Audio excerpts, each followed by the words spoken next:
श्री स्वामी समर्थ. तुम्ही हे ब्लाऊज बघताय, तुम्हाला हुक कशी लावायची ती आयडिया देते तुम्हाला. पूर्ण ब्लाऊज ठेवून घ्यायचं, एक आळी टाका केलेला असतो त्याच्यावरती आणि मार्किंग करून घ्यायचं.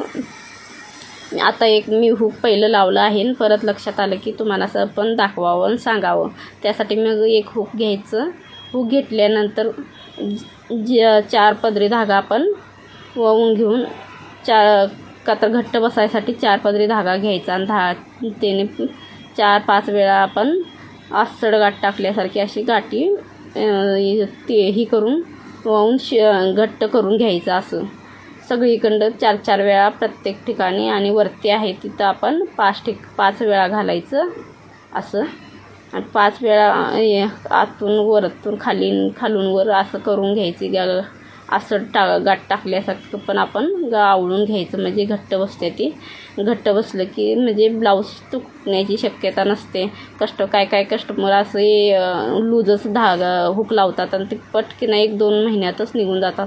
मी हुक लावतो ती वर्षानुवर्षे हुक ब्लाऊज खराब होतं, खरं हुक निघत नाही.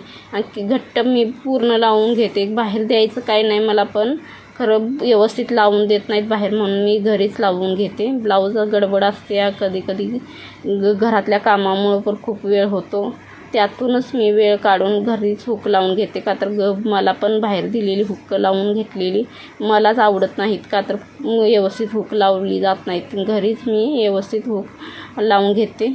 जसा वेळ भेटेल तसा कामावरून नंतर घरातली संध्याकाळची दिवसा ब्लाऊज 1-2 मी शिवून 2 तरी होतातच. का तर मशीनचा पण प्रॉब्लेम माझ्या सारखं धागा तोडायला आले मशीन, तरी पण मी त्यातूनच ब्लाऊज शिवून घेऊन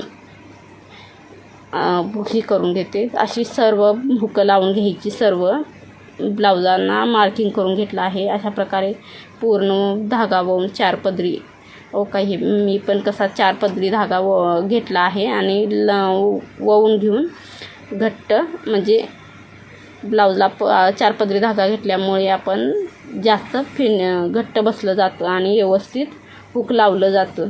त्यामुळे हुकच जर व्यवस्थित लावली नाही तर ब्लाऊज पण व्यवस्थित शिवून त्याचा काय फायदा नाही. ब्लाऊजचा हुकच व्यवस्थित लावावं लागतं. आळी टाका पण व्यवस्थित करावा लागतो. आळी टाका पण मी नेक्स्ट व्हिडिओमध्ये कसा आळी टाका करायचा ते दाखवणार आहे. आणि आत्ता मी हुक कसं लावायचं असं 4 पदरी सगळ्या ब्लाऊजासनी असे हुक लावून घ्यायचं 4 पदरी धाग्यांनी, म्हणजे हुक घट्ट बसली जातात आणि व्यवस्थित तुटणार नाही. तर असं लावून घ्यायचं, म्हणजे कस्टमर पण खुश होतं आणि कस्टमर टिकून राहण्यासाठी आपण व्यवस्थित अशी हुकं वगैरे लावून दिली आणि ब्लाऊजचं फिनिशिंग वगैरे दिलं तर मग कस्टमर आपल्याकडे टिकून राहतं व्यवस्थित ह्याच्यातून वर्षानुवर्ष. त्यामुळे ब्लाऊजचा पण आपल्याला जास्तीत जास्त लोकांना पण मग अशी ब्लाऊज व्यवस्थित शिवते म्हणून एकमेकांना कस्टमर सांगत असतो. चलो बाय, नंतरच्या व्हिडिओमध्ये भेटू.